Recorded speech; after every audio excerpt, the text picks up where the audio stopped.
حضرت ابو مسعود انصاری رضی اللہ عنہ روایت کرتے ہیں کہ ایک شخص نے کہا کہ اے اللہ کے رسول صلی اللہ علیہ وسلم،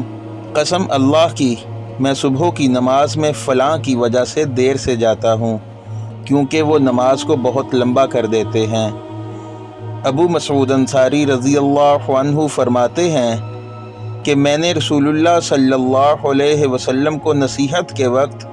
اس دن سے زیادہ کبھی بھی غضبناک نہیں دیکھا۔ آپ صلی اللہ علیہ وسلم نے فرمایا کہ تم میں سے کچھ لوگ یہ چاہتے ہیں کہ عوام کو عبادت سے یا دین سے نفرت دلا دیں۔ خبردار، تم میں لوگوں کو جو شخص بھی نماز پڑھائے تو ہلکی پڑھائے، کیونکہ نمازیوں میں کمزور، بوڑھے اور ضرورت والے سب ہی قسم کے لوگ ہوتے ہیں۔